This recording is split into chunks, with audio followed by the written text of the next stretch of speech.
Central Radio Network. I am one of your hosts, Aaron Freeman, joined by Matt Karoly. You know him from Rise Up Reader. And this week we are joined by a guest, Brian Jones. He covers the Green Bay Packers for 24/7 Sports, but he also is an Atlanta resident, so he is plugged in to sort of both teams, and so he becomes the perfect guest to preview this upcoming Week 14 matchup between the Falcons and Packers. As we will get later in the show, we will talk about some of the Falcons' recent roster moves. We'll talk about their performance against the Ravens. And, of course, we'll be answering your mailbag questions. But to kick things off, I just want to welcome Brian to the show. Thanks a lot, guys. I appreciate coming back on the show. I'm looking forward to this matchup. Before the season, I thought both teams would be in better positions than what they are now. But it should be an exciting matchup nonetheless. Absolutely. So let's jump right into this Packers game. Obviously, the Packers have had a very interesting week. They have a new head coach with Joe Philbin taking over for Mike McCarthy. Typically, this sort of running thing is with the Falcons is there's been many times where teams have played the Falcons have beat them, and then they wind up firing their coaches. But now, for the second time this season, the Falcons will face an interim head coach. I'm curious sort of to get your thoughts on sort of how this whole Mike McCarthy thing went down. Were you one of the people that thought that this was a move that should happen? What do you think about the timing of this, and sort of what are your expectations for what this team is going to do under Joe Philbin for the last month of the season? Well, as soon as the Packers lost to the Cardinals at home last Sunday, I wrote a column saying that it was time for Mike McCarthy to go. Now, I didn't think, and no one really thought, that the Packers would fire him right after that loss. Normally, how they do things is they let a coach go, they let him play out the rest of the season, and just fire him once the season ends. And I think with a guy like Mike McCarthy, who has won 125 games, who has led the Packers to a Super Bowl, actually has the second most wins in Packers history, and the most postseason wins in Packers history, you would have thought that you knew that Mike McCarthy was gone, even no matter what happened in the Cardinals game, but you would have thought that he would have been fired after the season. But Mark Murphy, the Packers president and CEO, said during this news conference on Monday, he said what he saw against the Cardinals was unacceptable, so that they decided that McCarthy's tenure at Green Bay has run its course. And they made the decision now because they wanted to get a look at Joe Philbin, who's been a head coach before with the Miami Dolphins. They also just wanted to get a leg up on the coaching search. At the same time, they wanted to make sure that Mike McCarthy had an opportunity to get a head coaching position himself and make sure that he was in position to be a coach next year if that's what he wants to do. So I was kind of surprised by it, but I kind of understand why they did it. I guess if it was me, I would let him play out the rest of the season. Simply because of what he's done throughout his career in Green Bay. But the Packers thought this was the right decision for them moving forward, and it's going to be interesting to see who they hire as their next head coach. Yeah, I mean, I was definitely shocked that they pulled the trigger in season because, like you said, the Packers have always been an organization that kind of does stuff the traditional way and lets a coach play out his tenure at least through the season. But, I kind of took a vested interest in this whole saga. I mean, I've been kind of keeping tabs on the Packers all season. I started following Aaron Negler from Cheesehead TV and kind of getting his thoughts and stuff. And I think one of the biggest things that Mike McCarthy came under fire for, not just, his relationship with Aaron Rodgers and the rockiness that came with it, but I kind of thought his misuse of Aaron Jones. Aaron Jones kind of emerged as a playmaker in that backfield, a lead back.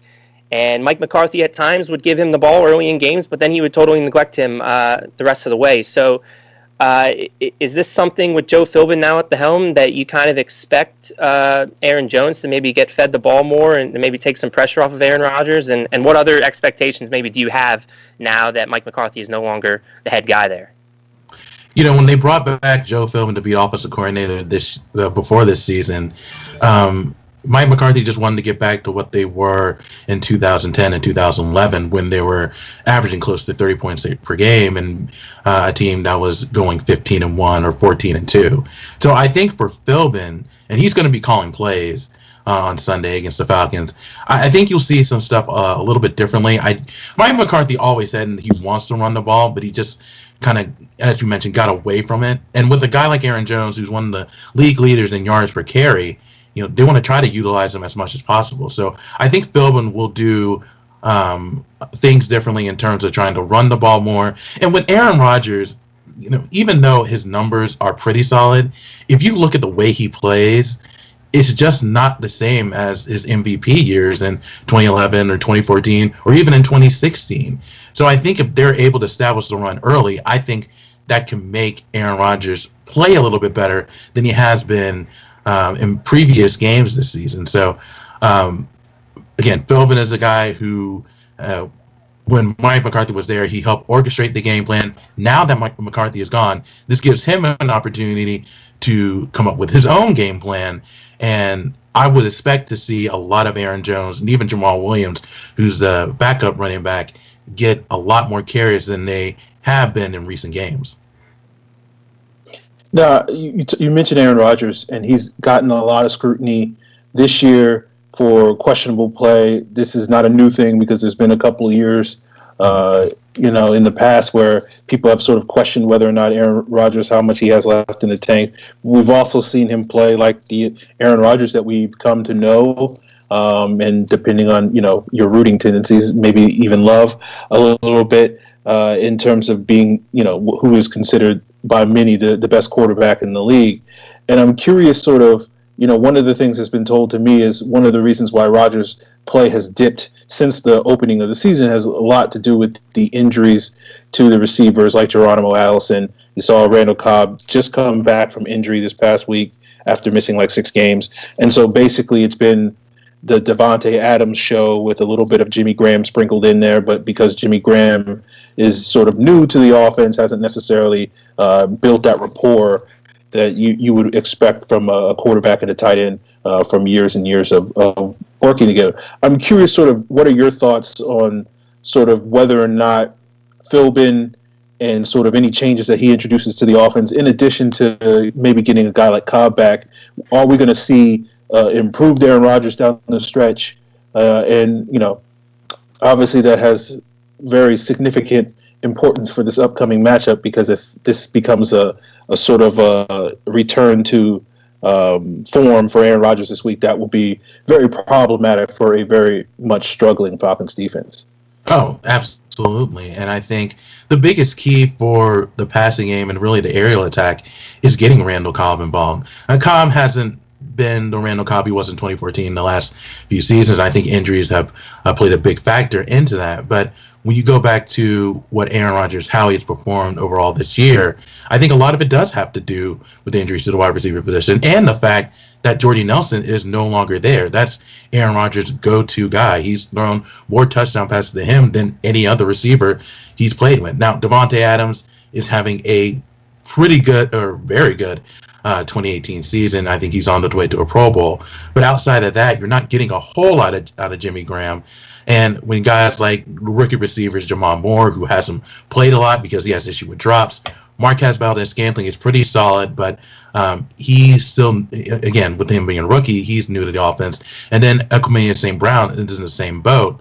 It's just been difficult for Rodgers to get those guys on the same page because he's known to spread the ball around. And when those receivers are having a difficult time getting open, Rodgers is going to hold on to the ball a lot more and scramble, and that causes him to be sacked more times than he wants to. The Packers, I think, are the team that's the most sacked on third downs, and I think because of that, they're not that great when it comes to third down offense. So I think this week is going to be very interesting to see what Philbin does, because I think if they're able to get Randall Cobb involved, then I think that will help the pass attack. Davante Adams will be fine. I think he's going to get about 6 or 7 receptions.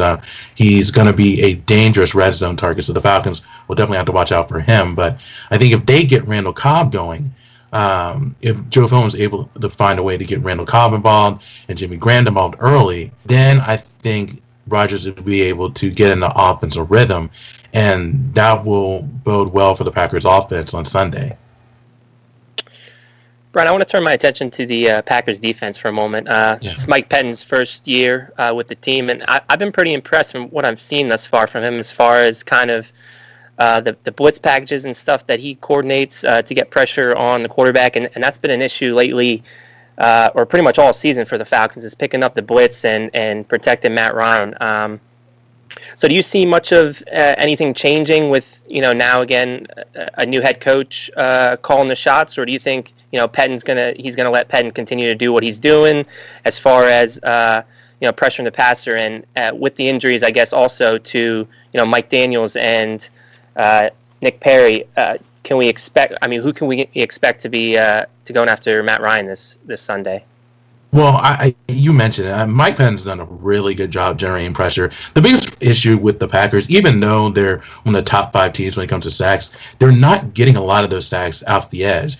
The expectations were Nick Perry, as you mentioned, who's on injury reserve, then Clay Matthews were supposed to be getting the majority of sacks this season.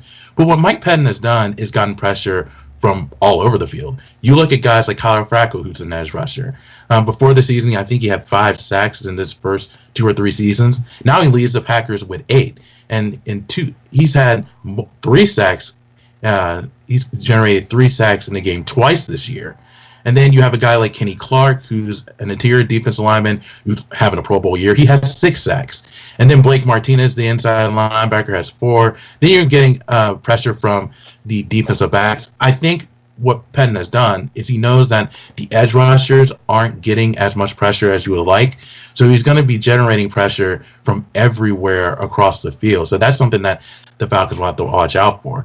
Kenny Clark, he's kind of like what Grady Jarrett is to the Falcons, being able to be disruptive in the backfield. And then Blake Martinez, who's a very consistent player, he's able to come off the blitz. So that's going to be problematic for the Falcons as well. So it's not just 1 or 2 players that the Falcons have to watch out for. Pettin has done a great job getting pressure off of from all over the field, and which is why the Packers are one among the league leaders in sacks. Yeah, the blitz has been pretty problematic for the Falcons in terms of defending. There's been a number of games where teams are able to dial up blitzes and really take advantage of the Falcons. We saw that this past week against Baltimore, the week before against New Orleans, and then earlier this season against Pittsburgh. And those were 3 games where the Falcons really struggled to protect Matt Ryan. I think a lot of it was due to the extra pressure that the teams were able to generate with the blitz. But on that note, I do want to ask, when you talk about blitzing, you do have to have the guys on the back end hold up as well in order to facilitate those blitzes. And I'm curious, sort of looking at this Packers secondary, and sort of what are your thoughts on how it's going to match up with this Falcons receiver core with headliners like Julio Jones and Calvin Ridley, and sort of there have been injuries to guys like Rashad Breeland and Kevin King, and whether those guys are going to come back. And I'm curious sort of how you think the Packers have handled the absence of Clinton Dix when they made that sort of midseason trade, and then in addition to a defensive rookie of the year candidate in Jair Alexander, and maybe the potential of seeing him go toe-to-toe with Calvin Ridley this week, and we'll get one top defensive rookie against one of the top offensive rookies this week. What are your thoughts on all the things that are going on with the Packers secondary? Yeah, I think that this is where the Falcons can attack the Packers a little bit. The secondary, and you mentioned Jair Alexander, I think he's been the best or most consistent defensive back on the roster this year. It's been, because of injuries, it's been kind of a makeshift, especially in at the safety position. I think a lot of people, even in the Packers locker room, were caught off guard with Clinton Dix being traded, because at the time he led the NFL in interceptions. So that led to Tramon Williams, who they signed this offseason. He was playing cornerback. Now he's playing safety. They signed Ibrahim Campbell last month, but they just placed him on injury reserve today.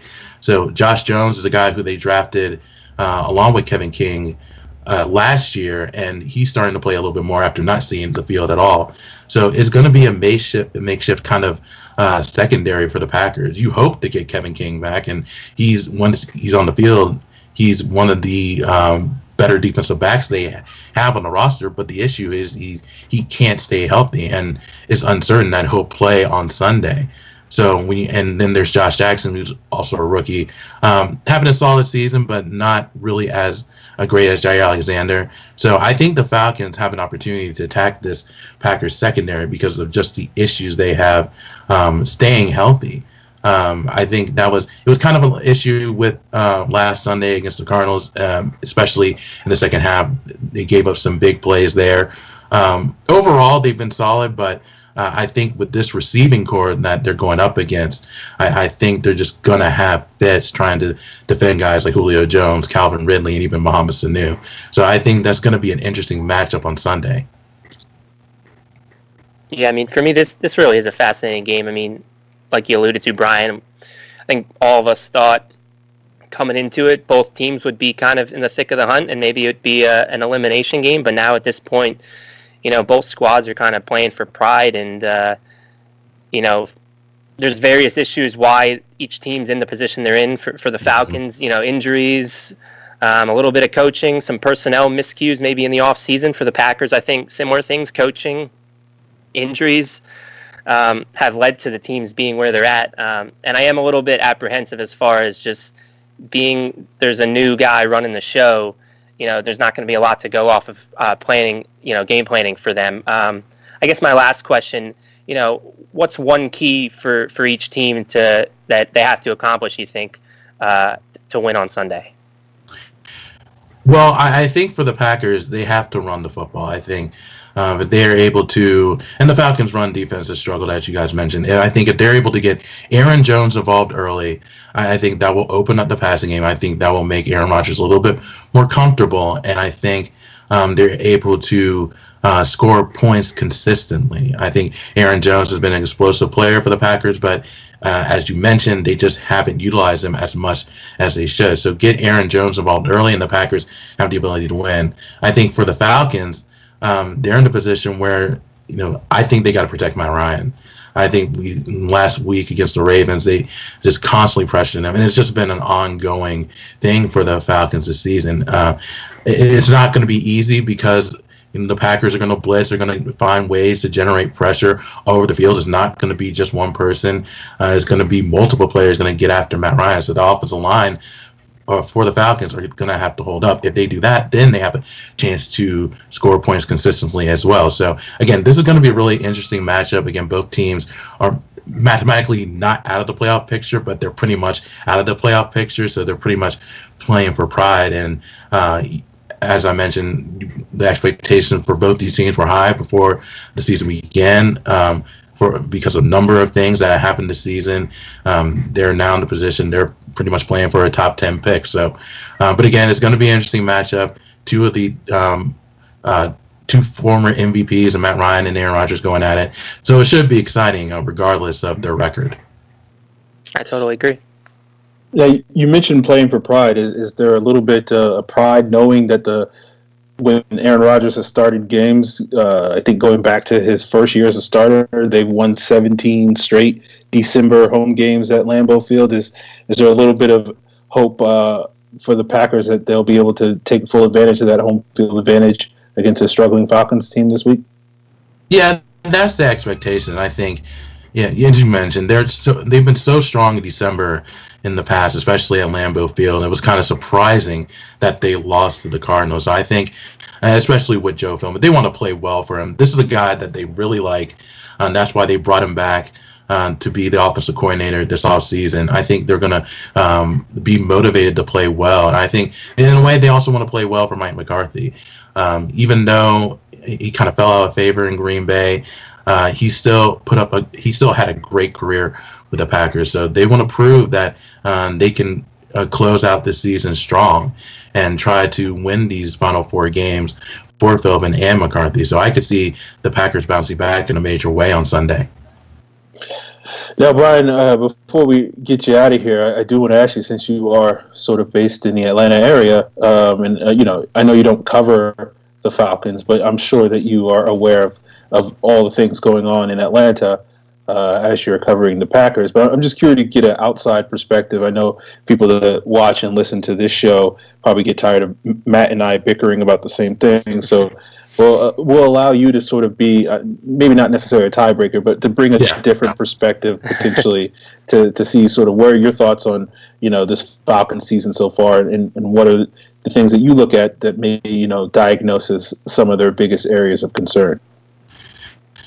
Well, for me, obviously at the beginning of the season with the injuries to Deion Jones, Keanu O'Neal, and Ricardo Allen, I think that really set the Falcons back.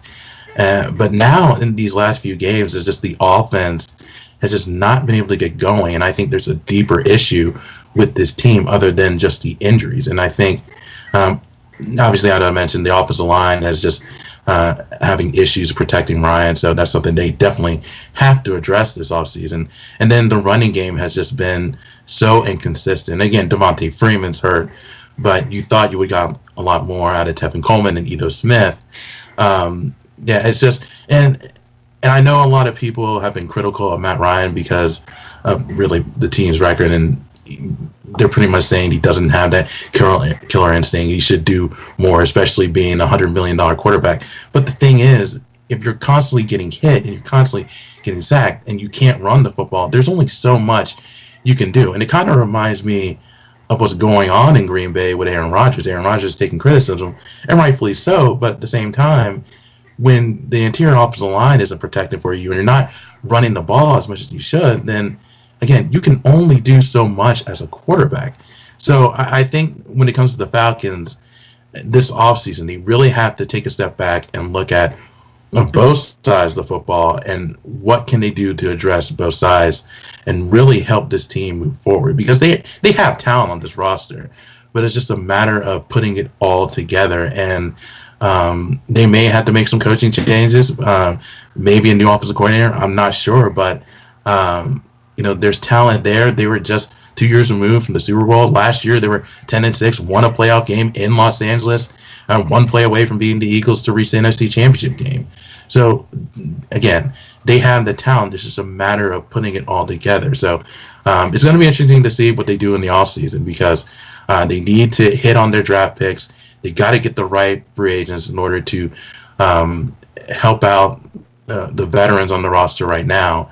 And I think if they can do that, they can bounce back in 2019. All fair analysis there, Brian. Let the people know where they can find you on Twitter and sort of where they can find some of your written work elsewhere on the internet.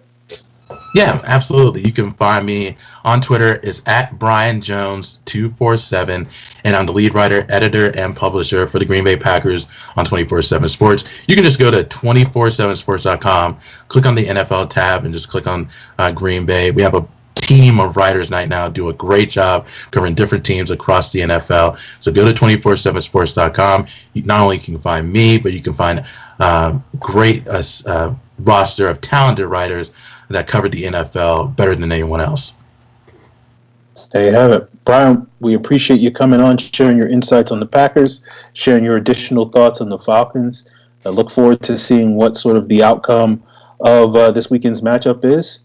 And we'll be in touch, man, talking with you later this season and whatnot throughout. I'm sure the Falcons and Packers will find a way to play each other again in the near future because it seems like every year that is the case. So appreciate it, man. Yeah, had a great time. Thank you so much, guys, for having me on. Thanks, Brian. Good to have you. Yeah. All right, guys, there you have it. Brian, check out 247sports.com. Again, he's right. They do cover all the NFL teams, several sports and whatnot. So a lot of additional content that you guys can find there. And we appreciate Brian for joining us on tonight's show. We will keep this thing rolling, talking a little bit more about this Packers game, sort of hitting on some things that Brian didn't touch on. But before we get there, let's go to what we normally talk about at the top of every show, which is any recent roster moves the Falcons have made in the last week. They made some today. They made some late last week. They put 2 players on IR, just making that list a lot longer. Josh Harris, the long snapper dealing with a hip injury. Derek Shelby, the defensive end, Matt's favorite defensive end. My favorite Falcon, period. My favorite Falcon, period. Absolutely. With a groin injury, they replaced Harris with a long-time long snapper for the Raiders, John Kondo. Shelby's roster was filled by practice squad player, defensive back, corner/safety, Ryan Neal. So if you see Neal on the field, don't get too confused. It's not Keanu Neal coming back.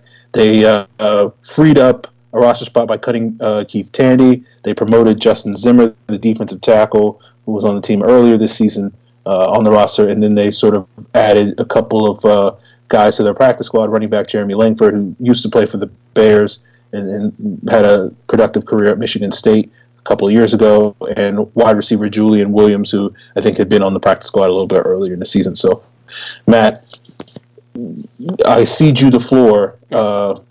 Which roster moves are sort of stand out to you?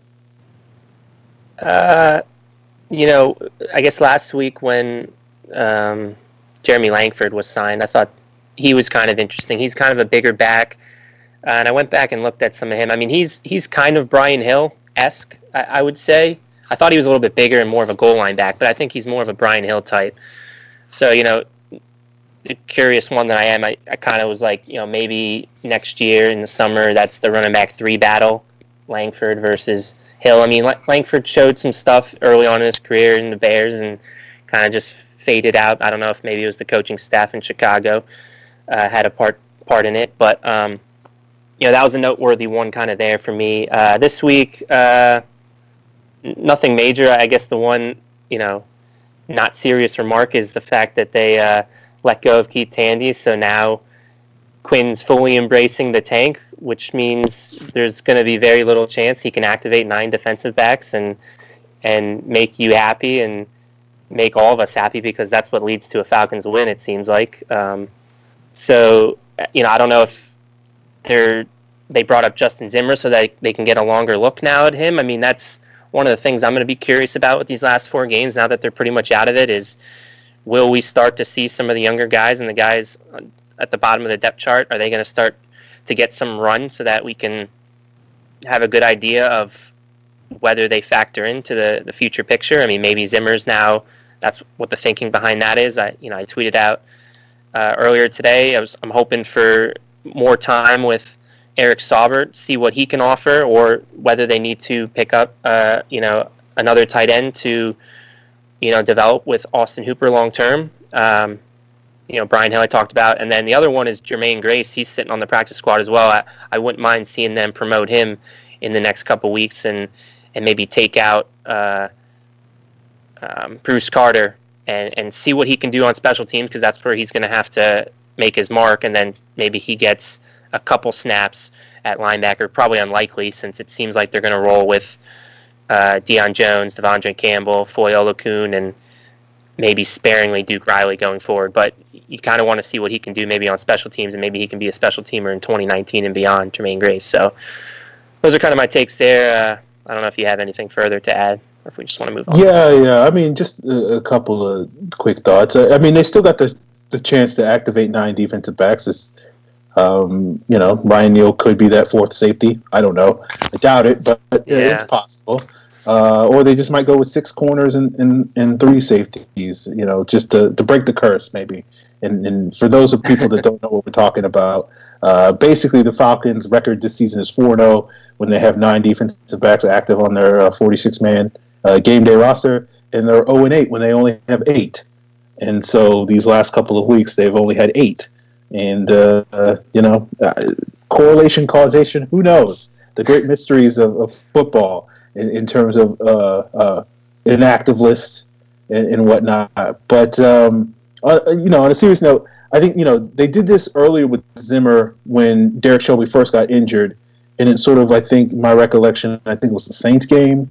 And I think it primarily what it was were... They put Crawford at strong side defensive end then? Yeah, I think that's what it was. I'm trying to remember if Zimmer was playing in the base or if he was playing in the nickel.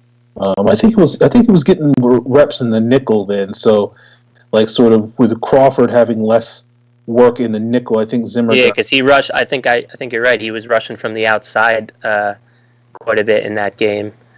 So that would make sense. So, I think that's how they kind of did it the last time Zimmer was on the roster. So I think we'll probably see Derek Shelby sort of get replaced by Jack Crawford a little bit, and sort of adding Zimmer will at least, keep them having still a full stable of interior pass rushers if Crawford winds up playing a little bit more on the outside at the end. And do you think? I mean, this is kind of a segue maybe into the Ravens talk, but do you think that's a sign that they weren't happy with how they used some of their D linemen in this past Ravens game? Because that was kind of my issue too that I had, at least as far as like guys like Deidre and Sanat were concerned, only getting 20 snaps, which was the fewest of the 8 active D linemen, in a game where you knew they were going to have to stop the run. So bringing a call up like this, I don't know. I mean, they used Crawford and Jarrett quite a bit inside, and maybe you're right. I mean, maybe now you're going to see Crawford more in that base D end or even rushing from the nickel. But I mean, what are your thoughts as far as how you thought the D line was deployed, and if this roster move does mean anything in relation to that? Well, I mean, for me, like, Sanat basically is exclusively playing in the base defense. Yeah. And what the Falcons have sort of done because of what game was it where they did? Was it the Browns game where, like, Tack and those guys barely played? Because they were playing. Pittsburgh was definitely that game. I don't know if the Browns one was like that as well. There was a recent game. There was a recent game where it was either the Browns or the Cowboys game where they didn't, or maybe I think it was one because they were talking about how like Bruce Irvin didn't play or whatnot. But it was one of those games, and so I think what the strategy the Falcons have sort of done over the last, certainly against Baltimore, was putting out sort of their nickel front in more situations, and trying to get some of their nickel guys into the rotation a little bit more in situations where you wouldn't necessarily in previous games is basically what I'm saying.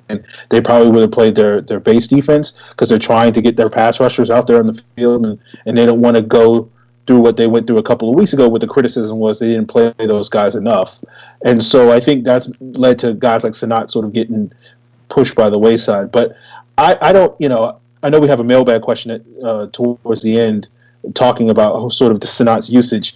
I don't think Sanat not playing or anything, from what I've seen watching the film of the Ravens game, I don't think it was the D-line that was a major issue, particularly the interior, in terms of, like, I don't think that would have made a difference. I think the real issue for the Falcons was more at the linebacker play, and one of the reasons why they got gashed so much by the Ravens was the play of the linebackers and the play of some of the DNs not being disciplined and whatnot. So I feel like, I mean, I agree to a degree. I think the linebackers have a lot to do with it, and that's kind of been the issue all season. But I do think when you watch Sanat, and I focused on him during my rewatch, he's very rarely ever getting pushed out of that gap. I mean, he controls the point of attack as well as any D lineman on this roster. And Grady Jarrett played a hell of a game, but he does get washed out in the run every now and then. I mean, because he's an aggressive player, he likes to shoot the gaps and all that. And Crawford inside, you don't want him. I mean, he's another guy that you want shooting the gaps, and you don't want him having to control the point of attack like he had to do so often in that Ravens game. So, I mean, that's my thinking, that him playing more in that game, sure, it wouldn't have made a whole lot of difference, but it at least shows you that you're kind of mixing and matching your personnel and actually game planning for the opponent, more or less. Because, I mean, the thought that they wanted to have those interior guys, or they wanted to run the nickel guys more, just so that they had their best pass rushers out there. I mean, I would have gladly welcomed Lamar Jackson trying to beat the Falcons with his arm. So, again, there was times where he got no pressure, and it is what it is, but it's not like he was hitting the guys either when he had all the time in the world to throw. So for me, moving forward, if the plan is to maybe have Crawford play more outside on the edge, at least in the base, and having Sanat on the field more, and then Grady Jarrett next to him, and kind of deploying that bare front, or, just again, having Crawford be Shelby in the base now as the defensive end, I think that's their best bet moving forward. Now, I know against the Packers here, depending on if they're going to feed Aaron Jones, whether it's the right matchup for it, maybe you do want the nickel guys more in a matchup like this. But when you're going against a team that is going to run the football, a guy like Deidre and Sanat, you got to feature him more, in my opinion. Fair enough. As for the Packers game, I think historically the Falcons have played almost exclusively nickel against them. So yeah, we'll have to see if that changes this week with Phil been doing some different things. But I know in previous matchups they've definitely been almost playing primarily a nickel defense. So I don't think we're going to see a ton of Deidre Sinat this week. So maybe it's something to consider for that Cardinals game, stopping David Johnson, or even Carolina is probably the perfect matchup for that. So something to look forward to. Yeah. Okay, yeah. I don't have any other thoughts on the roster moves, so let's jump into the Ravens game, as you already alluded to. Not a great performance from either side of the ball. Obviously, the Falcons often struggled against one of the better defenses in the league. The offensive line didn't really hold up well. The running game worked for the opening drive and then ceased to work after that point. Matt Ryan missed some early throws. They could have taken advantage of some scoring opportunities. Receivers dropped the ball. Receivers weren't getting open. All sorts of things. So not a whole lot went right for the Falcons offense. The defense couldn't get stops, get off the field. The Ravens were basically able to run the ball pretty effectively throughout the game, but particularly in the second half of the game, it just seemed like whether it was fatigue or whatever it was, lack of discipline or whatever it was, but certainly in the second half of the game, the Ravens were able to dominate the time of possession battle, just basically run the ball down the Falcons' throats. The Falcons knew it was coming, couldn't stop it. So all in all, we thought, talking a couple of weeks ago, that this Browns game could probably be one of the more disappointing performances. But you basically have been able to take your pick over the last month of disappointing performances, and I don't know if anyone's going to top this Ravens game, where you just see both sides of the ball just really fall completely flat and get utterly dominated in this game.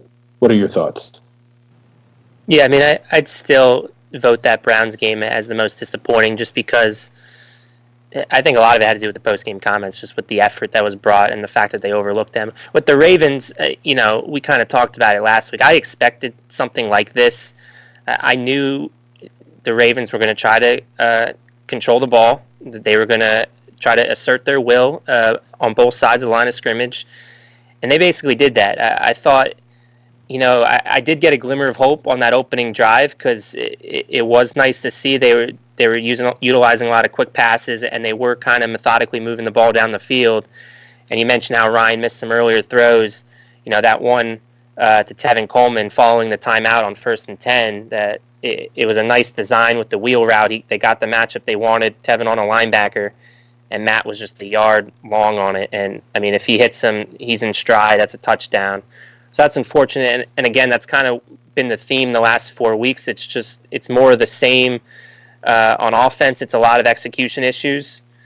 On defense, like you said, it's a lot about not being able to field when they need to. I mean, they committed, 3 or 4 penalties alone on 3rd down to extend drives for the Ravens. I mean, again, not to take it in this direction, but that's the types of plays that bad teams make. And right now the Falcons are looking like a bad team with those types of plays.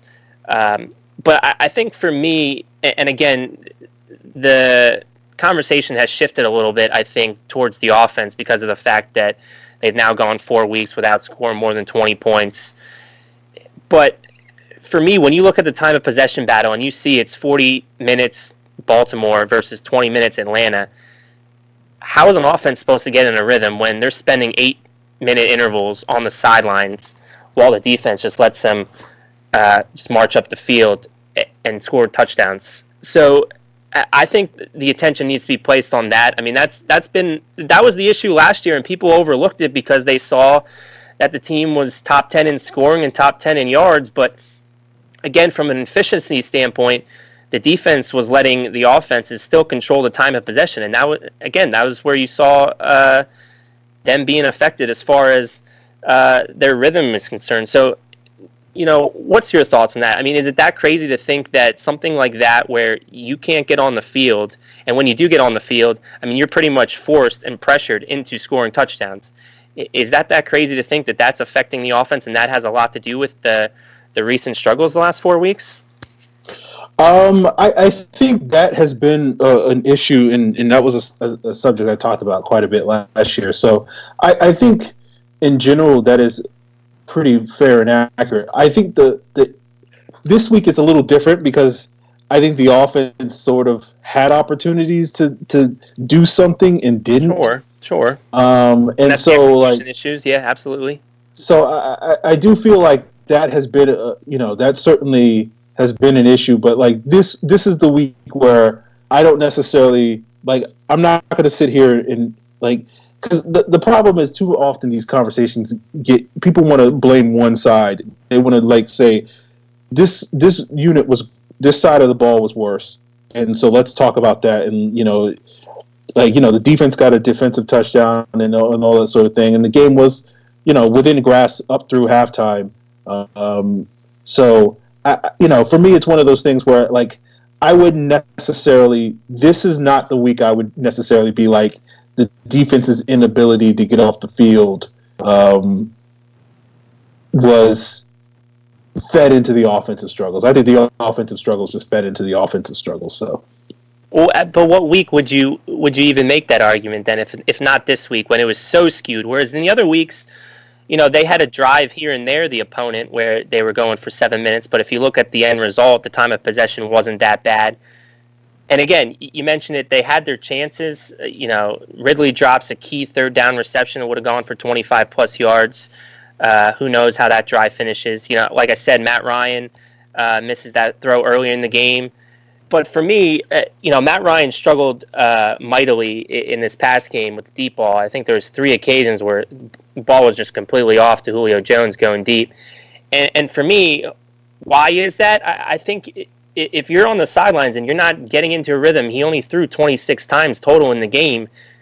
I think that's going to have a lot to do with that. I mean, again, you could chalk it up to a bad day, but we've seen Matt Ryan make those throws this year. And again, I want to blame it on just being on the sidelines for as long as he has. And if not this game, what game could you attribute that to?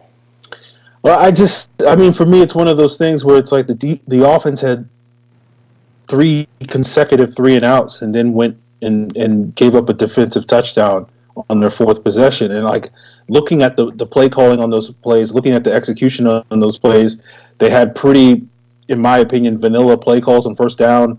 That they didn't really do anything on second down, and then on a lot of those third downs, they gave up a sack or failed to convert, and then it just basically gave the ball right back to the Ravens.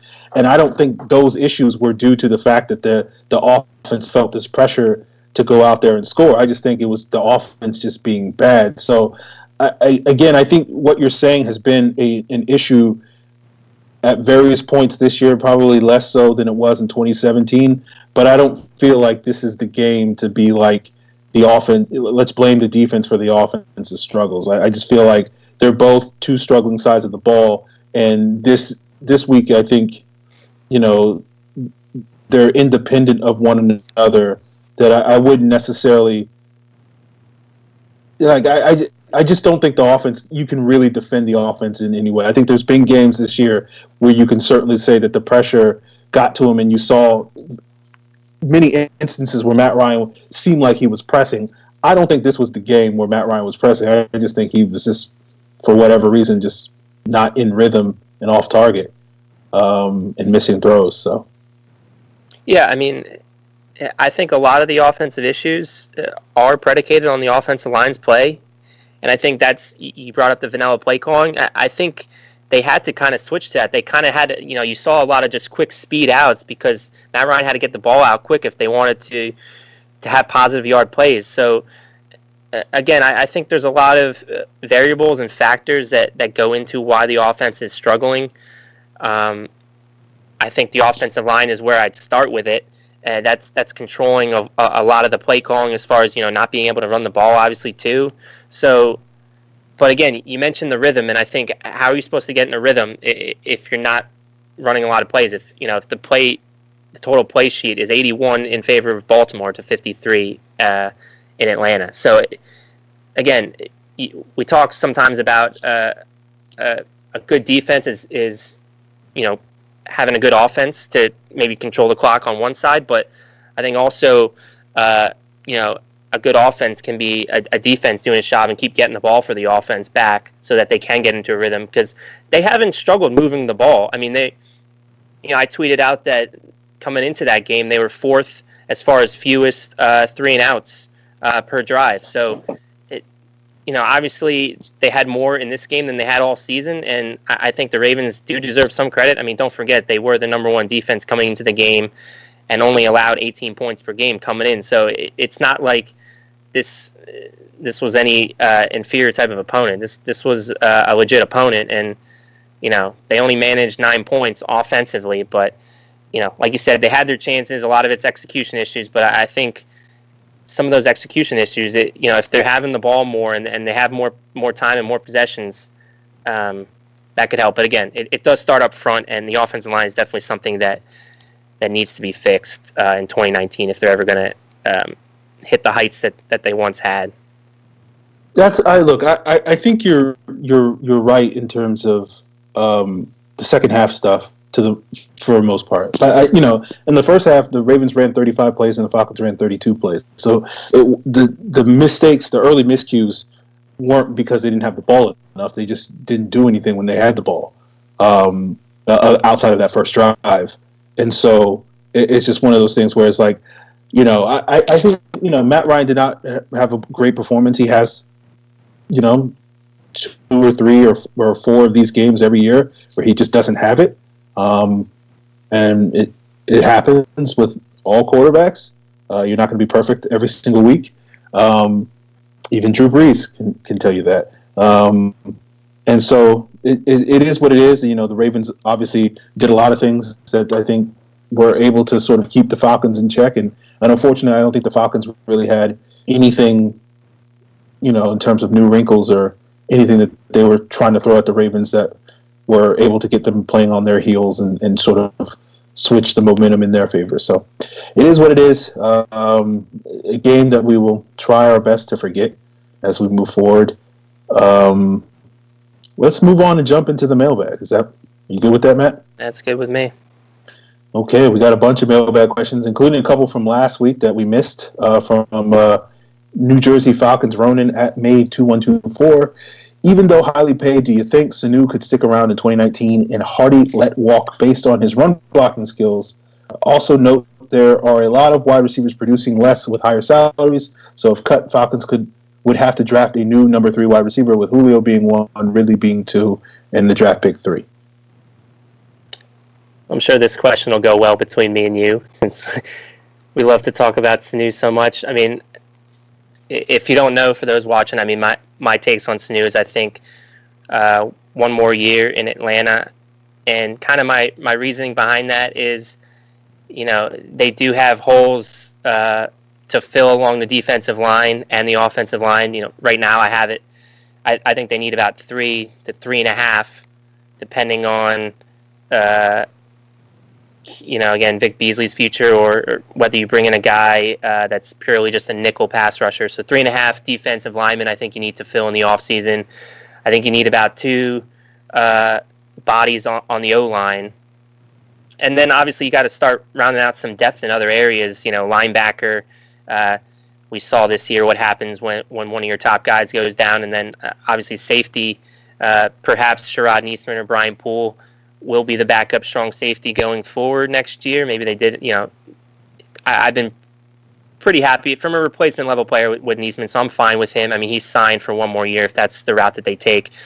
But I think they need to round out depth in other areas. And for me, I think wide receiver is one of the only strengths right now outside, obviously quarterback. But so to tear that down and have to use a high-end draft pick on that, I'm not willing to do that. I know Aaron is, and he can elaborate more on those reasons why. So for me, I'm willing. I think they can move other contracts, and I do have an article on RiseUpReader.com kind of laying out that plan.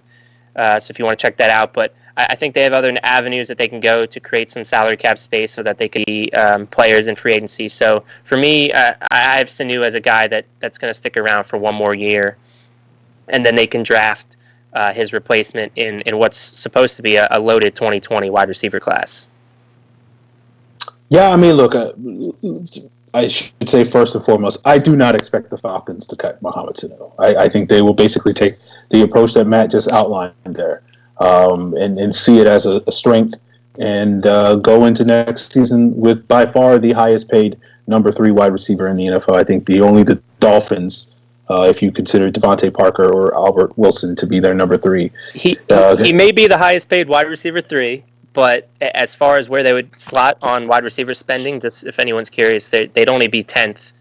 Assuming the contracts that are on the books for other teams kind of stay, the Falcons would only be 10th in wide receiver spending if Mohamed Sanu is still on board. So something to think about. I mean, that was one of the points I made, was that other teams ahead of them on the list, like the Rams, there's some other good teams on that list. I mean, there's value in having an elite wide receiver trio. And again, Aaron probably, I don't know if he would dub them an elite trio because of Mohamed Sanu's presence there, but I think that's a strong group, and to carry them for one more year, I think is not the worst move that they could make. So, Aaron, yeah, I think you're right. There's value to having basically, you're right. I think Sanu holds them back. I think one of the things I've noticed watching the film the last couple of weeks is I don't think the Falcons receivers have done a great job getting open.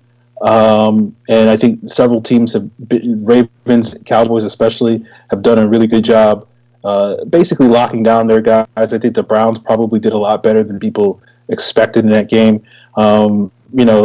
It makes me sort of believe that, Julio Jones may not be some nagging injuries. There was a play in particular against Baltimore where they were facing cover 1, and typically that's a time where they basically say Julio go deep, and he struggled. He couldn't get on top of Marlon Humphrey, and Ryan wound up underthrowing him, and then Humphrey sort of had this faux interference that didn't get called on the play when Matt Ryan was trying to throw back shoulder to Julio Jones. But most people would look at that play and say, oh, Matt Ryan made a bad throw, but it's like he didn't really make a bad throw, because Julio, if he tried to overthrow Julio Jones, Humphrey would have been in a better position to intercept that. And that's just notable because it's like you rarely see that, Julio not be able to get on top of a guy.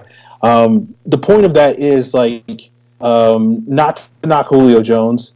And I think Calvin Ridley, you can argue whatever issues he's had the last couple of weeks is just him hitting that rookie wall that pretty much all rookies hit around week 10 to 12 or so in their rookie seasons.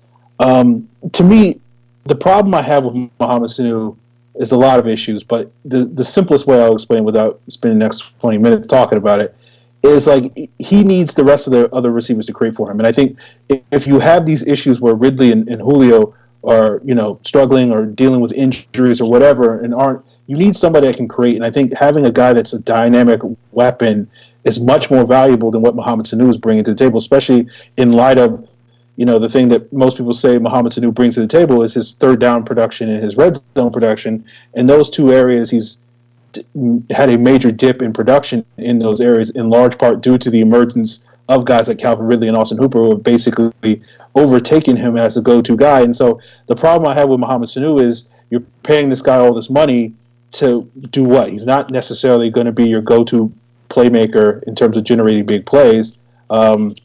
He gets them from time to time, but it's not as if that's what he does. And then if he's not necessarily being your go-to chain mover, which you can certainly make the case he was in 2016 and 2017, and then his red zone production is basically non-existent. He's as much a weapon in the red zone this year as Logan Paulson has been in terms of targets this year. So it's one of those things where it's like, why are you paying all this money for what to me is little to no payoff? And the thought that it's going to, his production is going to rebound next year with more reps for Ridley, with Hooper taking that next step and whatnot. I just think you're better off cutting bait, getting a young guy that's a little bit more dynamic, that can maybe do some of those things that you asked Calvin Ridley to do, which, with the pitches and the wildcat and all these sorts of things that maybe Sark tries to do these exotic things but doesn't necessarily have the personnel to do, get a guy, a young slot receiver that can do some of that stuff, like a Cooper Kupp. You pay basically 1/10 of what you're going to be paying Mohamed Sanu and basically get, more, if not equal production. To me, just makes so much more sense than basically just carrying Mohamed Sanu for basically the only real value I think he's going to bring to the team next year is in the event of a significant injury to Julio or Hooper or Ridley. Then you have Mohamed Sanu as your third guy. But other than that, he's just going to basically be twiddling his thumbs for most of next season, doing absolutely nothing.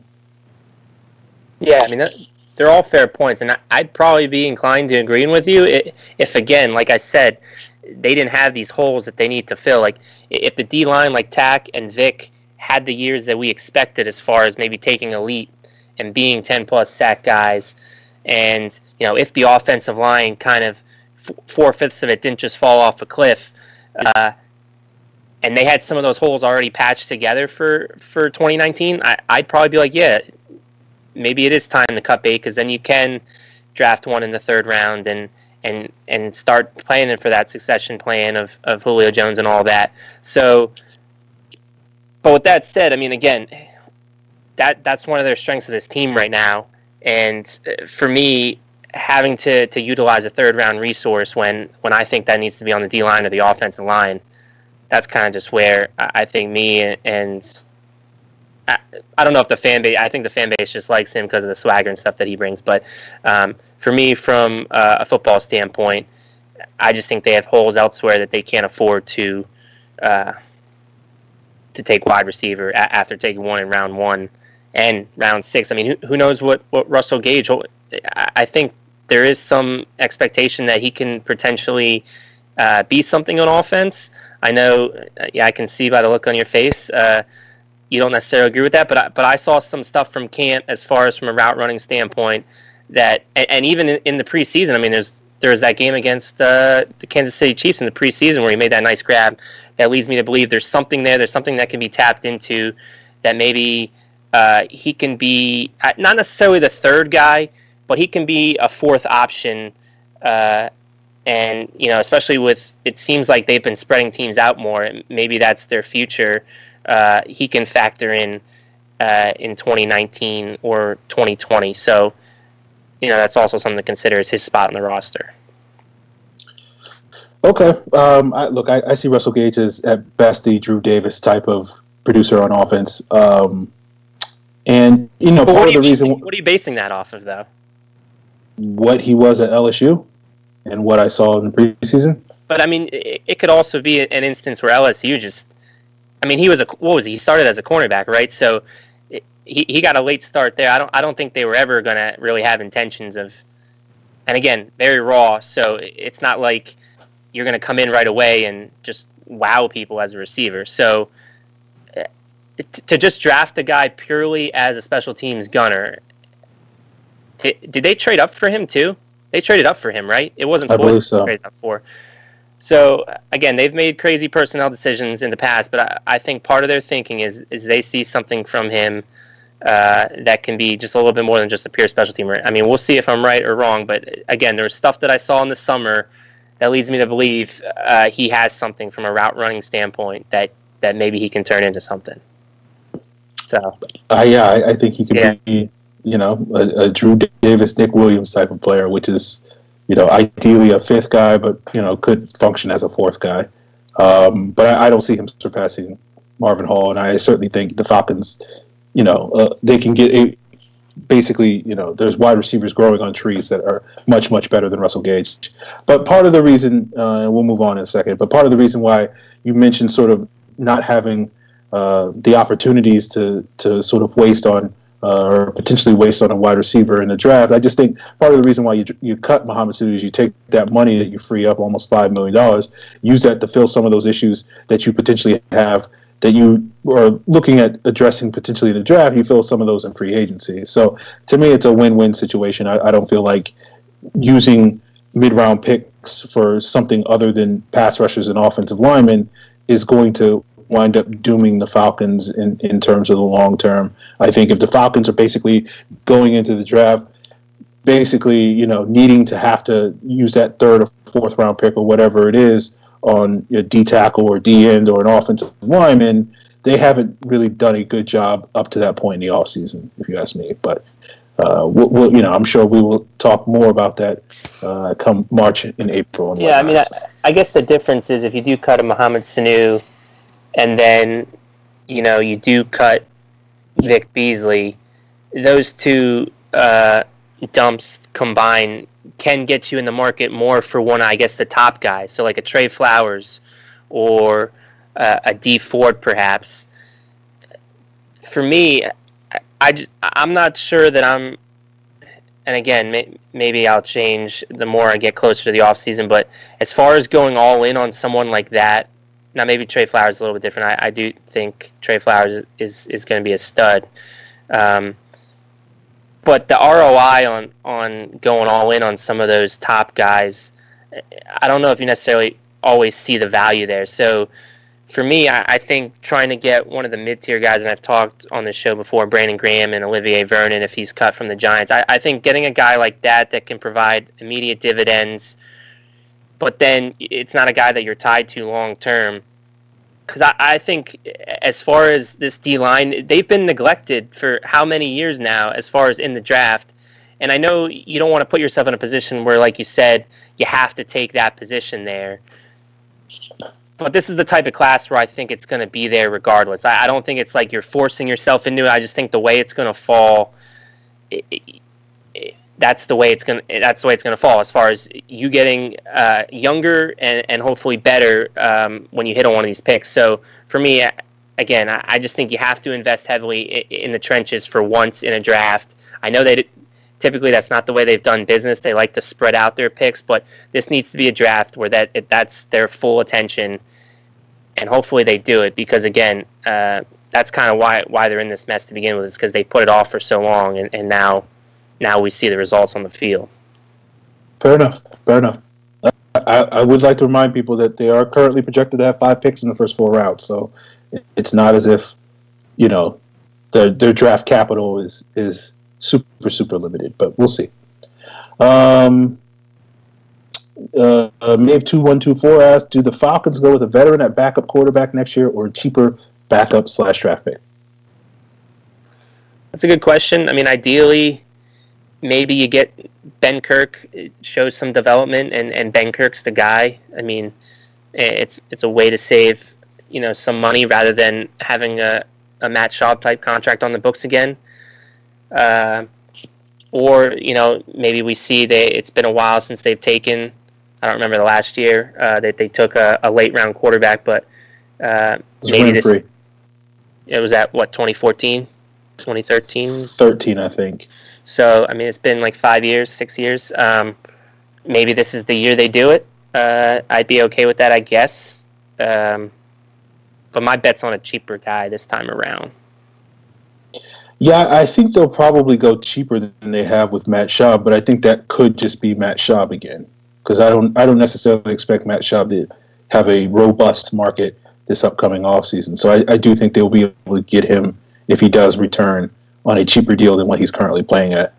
I mean, my expectations, I would be surprised if they turn the keys over to Ben Kirk next year as sort of the going into training camp at the very least as sort of the front runner to win that backup quarterback spot. So if they don't bring back Schaub, I do expect them to bring in some sort of veteran, whether that's a guy like Trevor Siemian or even, I don't know, Mark Sanchez, dating back from Sark's USC days. So I think you would more likely see a cheap veteran if it's not Schaub than somebody else than necessarily turn the keys over to Ben Kirk or a draft pick. I just think those late round draft picks so rarely work out that unless you're really committed to drafting one of those guys like every 2 years, like the Packers have done historically, then it's not really something that makes a ton of sense at this point in time for me, in my opinion, for the Falcons. Yeah, I mean, I think Simeon's a good guess just based on the interest that was rumored this past offseason, and he figures to be a free agent, and again, probably doesn't have a robust market either, so I wouldn't be surprised if it was a guy like that. Mabe2124's next question is: even though there is a large amount of blame on the offensive line, think that the cut Devontae hot takes will go away now with the running game going to poop emoji? I've noticed they have subsided a bit. So, yeah, I think that's fair. I think we talked about it last week or maybe the week prior. I mean, Devontae's impact, it's not going to vault. It wouldn't like totally switch the Falcons' fortunes as far as the run game. But I mean, they'd go from 30th or 31st, whatever they're at now, to we said I think in the low 20s. So yeah, definitely they're missing Devontae. I mean, he turns 0 yards into some yards. He's the type of back that can do that with his elusiveness and all that in the vision. So definitely missing him, and you are noticing that those takes are going away, which I'm pretty happy about because I was growing tired of them early on in the season. And Tevin's market, it seems to possibly be taking a hit because of that. So it'll be interesting to see what the rest of the league sees him as. And again, Falcons are going to have some money to work with. If he is cheap enough, I guess I wouldn't rule him coming back. But I think at this point, Ito Smith has shown me enough as far as being a Devontae Jr. So if Devontae was to go out and another year in this league, I think Ito can definitely be something. So I don't think that Tevin's going to be back. But again, we'll see. I mean, maybe his market is now to the point where they can bring him back if they wanted to do that. Yeah. I don't have anything to add other than what Matt said. So yeah, ditto. D-Rock the Party asked, do you think the Texans might cut Whitney Merciless to help keep Clowney? And if they did, what's your opinion of signing him this offseason? So this is a good one because I didn't really think of Merciless being a potential guy that's out there. I mean, I know I've talked endlessly about Olivier Vernon. I do expect the Giants to cut him. But yeah, that's a good point. I mean, Merciless could be on the market because obviously I think they're going to value Clowney more. And they're going to want to try to lock him up to pair with J.J. Watt for the next couple of years. So the thing with Merciless, though, and I kind of made this comp over the summer, I kind of see him as a Takk McKinley, or I think Takk McKinley's type of ceiling is what Merciless has been. So if you bring in a guy like that, I think you're kind of just bringing another Takk McKinley who I don't know if that's a good thing or a bad thing. We've seen Takk kind of be pretty quiet the last couple of weeks, and I've attributed it to the same issues that Vic Beasley has experienced as far as you're just seeing teams now being coy to Takk's bull rush. I mean, that's his one and only move for the most part, and until he refines his game and adds some pass rush moves and adds a plan to his game, you might see the same struggles from Takk that we've been talking endlessly about with Vic. So adding a guy like Merciless, again, does it help the pass rush? Sure, because you're adding a guy like Takk who does get to the quarterback every so often. But I kind of have my sights set in a different area, like I alluded to earlier, with like Brandon Graham or Olivier Vernon. So again, depending on what he's costing, I'm sure he's going to come in less than those two guys. But I don't know if it's anything to get super excited about. Well, I think a little differently. I think you're right. He's similar to Takk McKinley, but I think he's like the refined version of Takk McKinley. I think he's the player that, because Merciless was a guy that I sort of compared Takk to. He's a bigger, he's got a bigger frame than Takk does. But I think they're similar players, and I think obviously Merciless is, 4 or 5 years ahead in his development as a pass rusher, and has really come into his own in the last 4 or 5 years in that Houston Texans rush group.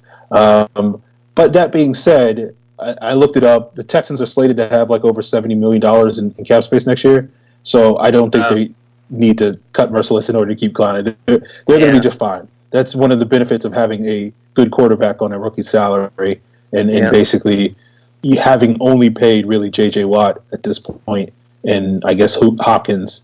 But other than that, like they don't have too many other guys that are, having these massive contracts. So they have a lot of money off their books that I'm sure they don't necessarily need to cut Merciless in order to to be able to keep Clowney. So it would, if it does happen for some reason, I would certainly think the Falcons should definitely be interested in a guy like Merciless at this point in time. I think we're going to be saying, or at least I'll be saying this a lot over the next couple of months. Beggars can't be choosers. So any halfway decent pass rusher that becomes available automatically put me down as, I think the Falcons should at least be interested in that guy and kick the tires on. So Merciless would be added to that list if he does become available. Yeah, I mean, that's true. And also I think they need to add some veterans to that defensive line room, and I think a guy like Merciless, who's been on winning teams before, I do think he would be a nice addition and a nice fit for those reasons alone. But yeah, you're right. I mean, as far as from a refined pass rusher standpoint too,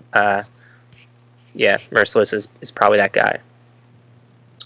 LAX and Nedrick asks, would you consider trading up for Bosa, Q, or Ed? He's referring to Nick Bosa, Quinnen Williams, and Ed Oliver. This has been a nightmare season because of the injuries, and I don't know when the next time we'll have a legit shot at a premier pass rusher like Bosa. So, I mean, the thing with trading up for Bosa is you basically have to get the first overall pick, in my opinion. Because whether it's going to be the 49ers, the Oakland Raiders, or the Arizona Cardinals are probably the top three options. All three of them would gladly and probably desperately, at least for the 49ers and the Raiders are concerned, desperately need edge rushers. So you're going to have to blow them away with an offer, and I don't think that's going to be the Falcons. If any team, I don't think it will be any team, but for the Falcons, I don't think they're going to want to commit to giving up tons of assets to move up to one. As far as Quinnen Williams and Ed Oliver, I'd definitely be tempted. It would have to just be a couple spots. And again, depending on where the Falcons are, I mean, it might not even need to be a trade up, depending on, again, who's ahead of them and what their needs are going to be. I mean, I know I saw a mock draft out today from Bleacher Report that had, Quinnen Williams going to the Raiders at 2, and Ed Oliver went to the Cardinals at 4, and the Falcons are sitting there at 6, and they took Rashawn Gary in that mock draft. So, again, it would be moving up from 6 to 4 to the Cardinals, who already have their quarterback. So it's not like, that's the type of team that maybe could trade down and accumulate assets because they just need to fill out a roster. So that's something you could be looking at. And if that's the case, trading up 2 spots, you're looking at maybe a third or fourth round, probably a third round pick, I would imagine, to go from like 6 to 4. I don't have the trade calculator in front of me, but if that's the case, I was talking about this earlier on in the week. That third round pick that you're giving up could be a Desmond Southward or a Duke Riley. You'd gladly give up the potential of that type of trade for a guy like Ed Oliver or Quinnen Williams, who, in my estimation, are the type of can't-miss prospects that are going to do very well and are going to make an impact and could be all pros in this league. So if that's the case and that's what you're looking at from a trade standpoint, then I would do that. Look, just call me Dave Choate because I'm definitely on board with the Falcons trading up for Bosa. If that means going up to number 1, then so be it, because I think he's better than Jadeveon Clowney, really. So, I mean, we'll have to see. I know Bosa's coming off an injury. Maybe that drops him from 1 to 2. I don't know if that injury lingers into the offseason. But you're probably right. If you're going to go get Bosa, you're going to have to definitely trade up into the top 2 at the very least. And part of the problem with this year's draft class, at least based off of how the order is right now, with the Falcons slated to be the 6th pick, really none of the top 5 teams are in the market for a quarterback outside of maybe Oakland if they find somebody to take Derek Carr off their hands, which seems doubtful at this point. Basically, the Giants picking at 7, Jacksonville at 9, and then you have to go to 12 for Tampa Bay before you really get teams in the quarterback market. So one wonders, because you won't necessarily have potentially many teams, or maybe there are some teams like those teams I just mentioned that will be willing to trade up for quarterbacks, and then maybe some of these top pass rushers might slide a little bit further down the board. But it doesn't look like it's a huge quarterback class, so it doesn't seem like the sort of things are aligning in order for the Falcons to maybe get one of these premier guys to slide to them. But it'll be interesting to sort of see how the trade market shakes out, because obviously, if, we've seen these massive trades up into the top couple of picks these last couple of years for quarterbacks. I can't imagine, a team giving up that same amount for a non-quarterback. So I do wonder if some of these teams in the top couple of picks will be willing to move back for less than what other teams have given up in recent years. So at this point in time, I would think it would be doubtful, but we'll have to see how it goes. But yes, to answer the question, I would definitely be intrigued and on the phone, seeing how high I could move up realistically without having to sort of mortgage, the future in terms of drafting. And if it required me giving up, maybe a couple of third or fourth round picks, in addition to maybe like a future second or something like that, in order to get one of these guys, then certainly I would be willing to do so. So, yeah. Brian, at your homeboy Brian, asks, do you think we should try to sign Kareem Hunt and take his rookie contract? We have other needs besides paying Tevin Coleman, and Devontae Freeman's long-term health is a big question mark. Kareem would really help our running back game. Controversial? Question mark. Absolutely. But someone will sign him. And on a similar note, a question from Tracy Edwards at Vic Tracy Ed. He asks, what good is the whole brotherhood mantra if we can't bring in someone with a checkered past and benefit from a positive environment? Shouldn't a strong environment be able to withstand one guy that needs to turn things around while producing on the field? I mean, I don't know if that's asking specifically about then Kareem Hunt as well. Like what? I don't know what we can be talking about there as far as. It seems related. I don't know. I don't know if that's what he's asking. It's a no from me, dog, on Kareem Hunt. I mean, we got into a discussion about Jeffrey Simmons Sunday night. You and I and some other people on Twitter, and he's got a domestic violence video out there that's going to be heavily scrutinized throughout the draft process for a guy that's a kind of a consensus top 15 pick talent wise, but the issues for me, that it's a zero tolerance thing. The league claims that's their stance on it too, but clearly that's not the case. But the Falcons have been burned by some of these guys with the off-field concerns so recently, like Prince Shembo, Rashid Hageman, Jalen Collins, where I just think any type of issue like that, it's a no-go. They're not going to take any more chances on guys like that. And, again, I think the brotherhood culture would be able to fit those guys. So it's not like they couldn't fit into the locker room. It's just you're taking a hard stance. Like, no, we're not going to do it. It's not a matter of whether you think he's going to mess up again. At least for me, that's the case. I mean, for the Falcons, it might just be because they're worried that he's going to mess up again. But and rightfully so. I mean, that's part of their business interest. But for me, I don't want guys like that on the team I root for. It's fair enough. It's a fair take to have. For me, one of the things with the Rashid Hageman situation coming up in recent years, it caused me to realize that I don't necessarily, prior to that instance, it was clearly for me, it's like, oh yeah, should the Falcons sign Greg Hardy? No, I don't want that guy on the team. And then when Rashid Hageman's domestic violence issues came up, I realized that it wasn't as easy for me to be as cut and dry with that. So I can't necessarily be like, I want to say that I have a similar zero tolerance policy, but I know that's not necessarily true. And I'm sure we'll talk more about Jeffrey Simmons and his situation. I don't think his situation is quite the same as Kareem Hunt's situation and some other guys, but it certainly is a situation that requires greater scrutiny and investigation that is certainly over my pay grade and whatnot. But look, Kareem Hunt, even if you had different feelings about his, violence towards women and whatnot, the fact that he's had a multitude of alleged off-field incidents this offseason, basically means that the idea that this was a whatever happened in that Cleveland hotel, and if you wanted to construe it as a one-time situation, doesn't seem to be the case because it seems a pattern of behavior with him over the last couple of months. So I do think at some point he will be back in the league. I don't think it's going to be in the calendar year of 2018. And I think given how some of this other stuff, it may not be in the calendar year of 2019.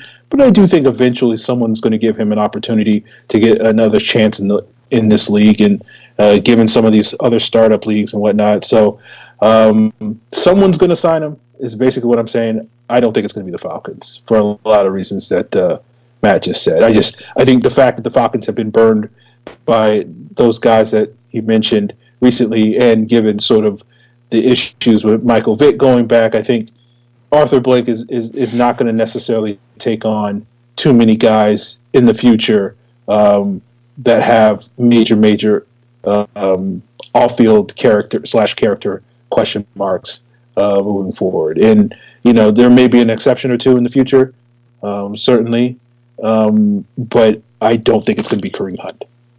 So.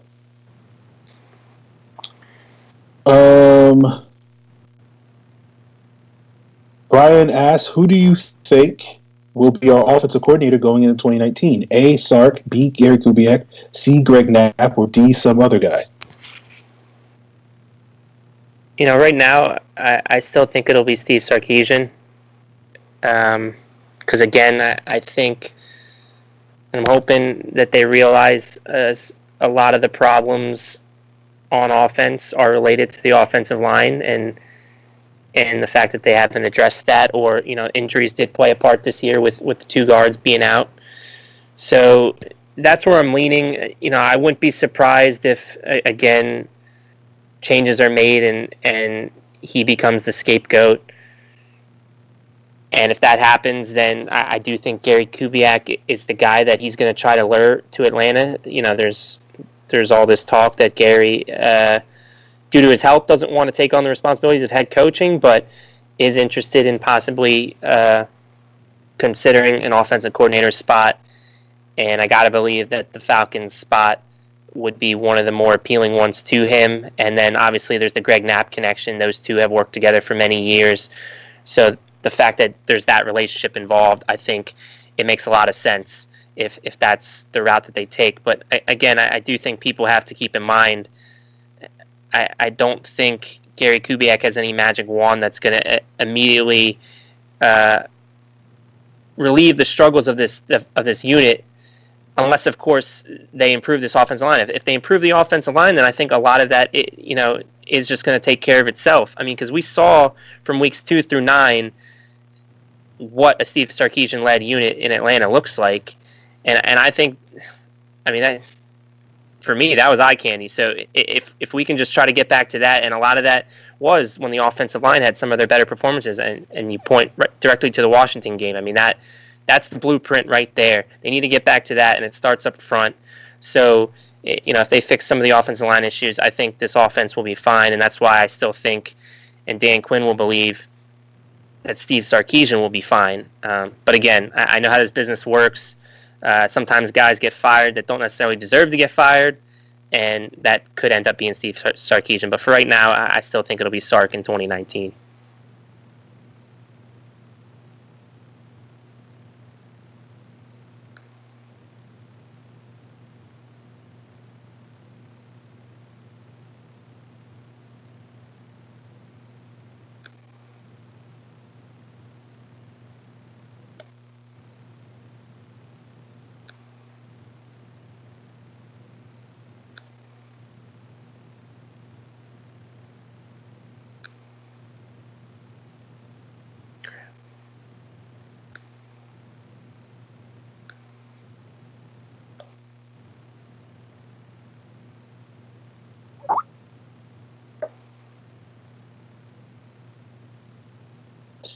Just realized I turned off my mic. Sorry, guys. Anyway, basically to answer the question, I think Sark will be the offensive coordinator next year. I don't feel like the Falcons are going to fire him. But in a nutshell, if they still have 4 more games of sub 17-point performances, then at that point it's anybody's guess. So I do think they do need to get at least a couple of 20-plus point performances moving forward. So yeah. Anyway, let's move on to Justin Sandu's question. How good do you think the Falcons defense would be this season if healthy? I think people are overrating it, thinking it would be a top 10, while I think it would be lucky to be top 15. Yeah, I think we kind of were touching on this at some point in the last couple of weeks, when we were talking about Deion Jones and what we thought his impact would be. And, we got a taste of it this past week. The early results weren't great, but it was no fault of Deion Jones. Deion Jones balled out in that game. For me right now, they're pretty much last in the league, I think, at least as far as Football Outsiders DVOA metrics are concerned. With Deion Jones, I don't know if they go up much higher than like the late 20s, honestly. I mean, it all starts up front. But again, actually, well, it doesn't all start up front because I do agree with you. I think the linebacker play at times, with Devondre Campbell and Foy Olakun just being a rookie, he's taken his lumps as far as reading his keys and what he's seeing out there and how he's reacting. I mean, I was reminded of when I rewatched the game. It was, I think, Baltimore's first drive where everyone else was in man coverage and Devondre Campbell wasn't in man coverage, and that was the result that led to that big wide open Mark Andrews pass over the middle. So guys just haven't been playing up to their standard. We've talked about it. I mean, the cornerback play hasn't been great. They're dealing with replacement level guys at strong safety. So I don't think this defense right now, anyways, can take any more noticeable jumps. And really, the two guys that they're missing to get healthy is Ricardo Allen and Keanu Neal. Sure, in the run game, I think Keanu would make a huge impact. And then, obviously, on the back end, Ricardo Allen is one of the more sure tacklers on the team. And we have seen Casey miss some that have led to points. So, all in all, though, I guess with those guys, you're still looking at low 20s, maybe high teens. But again, I still think, they have holes, obviously, along the defensive line, but then guys need to play up to par. And if not, you're going to continue to see more of the same.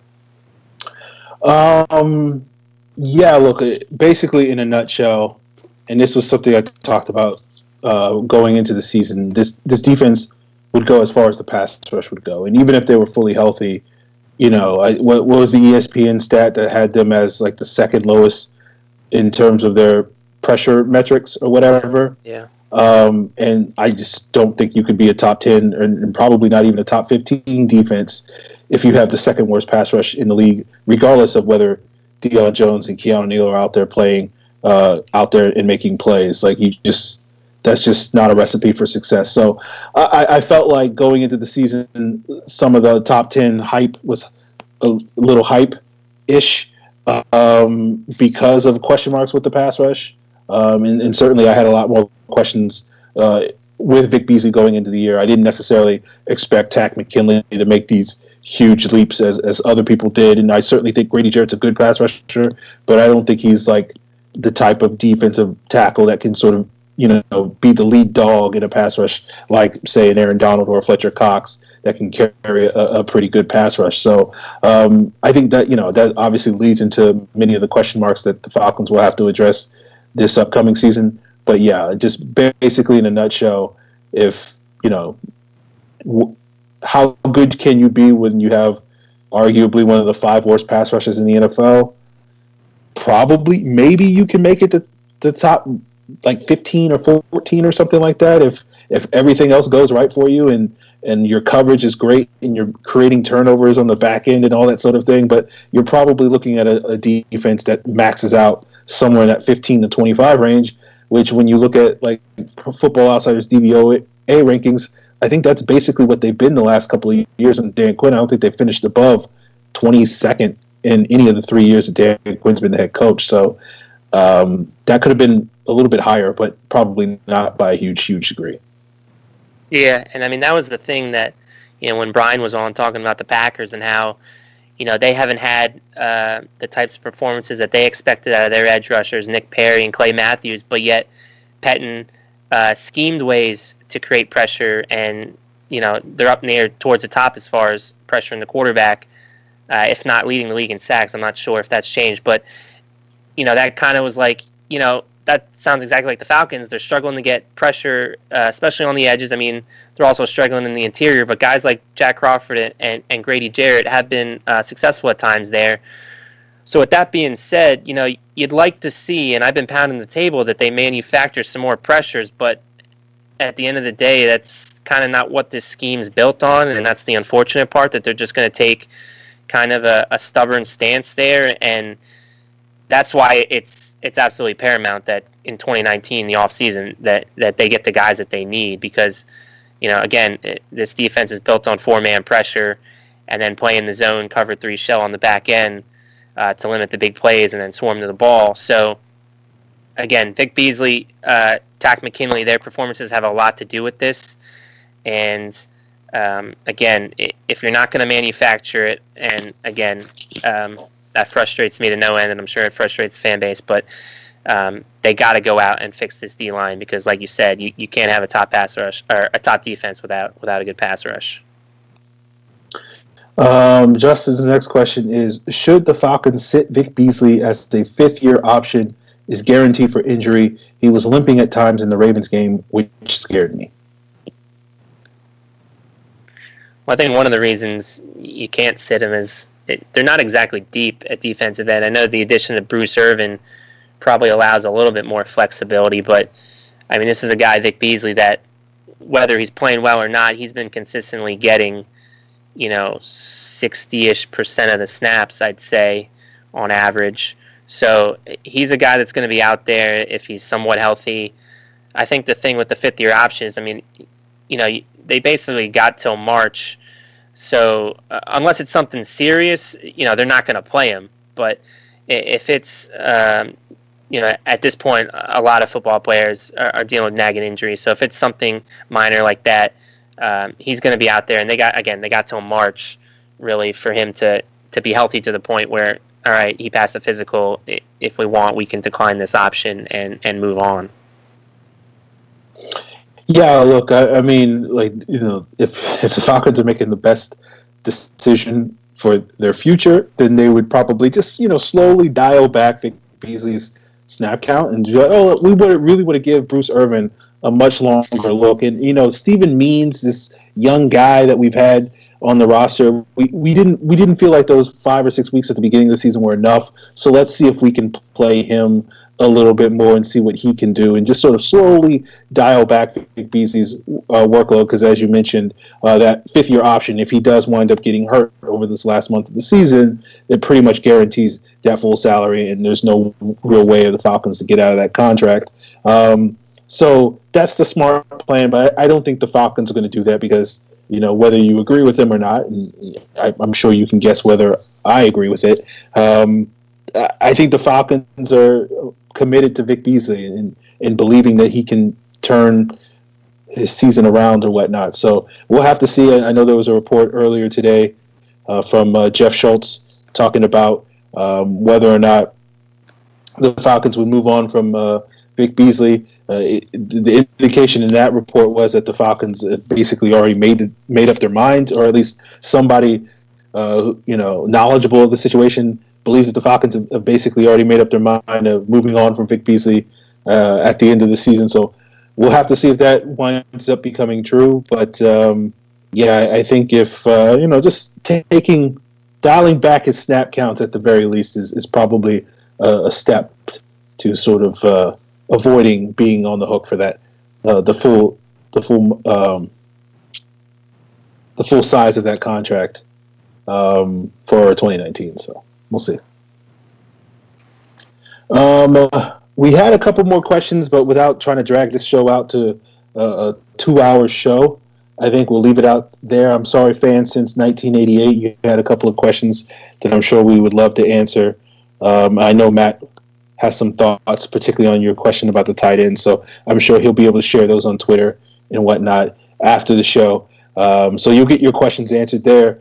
But for all of you guys that want to send in your questions for next week's show, you can use the hashtag Falcons mailbag. You can tweet at myself. I'm at Falcons. Matt is at Matt Karoly, but it's just easier to send it over to the show's Twitter handle, which is FalconsPFC, and use that hashtag. Make sure that you subscribe to the Pro Football Central YouTube page and hit that bell icon so you know when we go live each and every Tuesday, as well as like us on Facebook at Falcon Central Radio, where we simulcast the live broadcast on Facebook Live.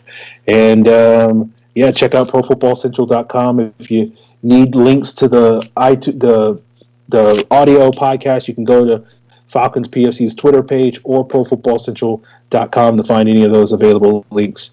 And Matt, let people know what you have on the horizon as far as future mailbags at Rise Up Reader. Yes, I'm working on a 3-part series, kind of looking into the future. I released part 1, looking at some of the cuts that the Falcons can potentially make in 2019 to free up some money. Part 2 is going to look at some free agents, both externally and internally, that the Falcons will either want to bring back or bring in to Atlanta. So that'll be sometime this month. And then part 3 will be after the College Bowl season. We'll be working on who the Falcons can potentially draft. The plan is to look at all 3 days and kind of look at 3 days of the draft and kind of pinpoint for each day of the draft a particular prospect at a position of need that the Falcons potentially want. So that'll be sometime in January. So you can catch that at riseupreader.com. There you have it, guys. We appreciate you tuning in, and we'll be back next week to talk about this Packers game and preview. I don't know who we got, the Cardinals after that. So if you can't tell, I'm almost checked out of the season. I don't even know who's coming up on their schedule. So we'll see you then, and we'll talk more Falcons and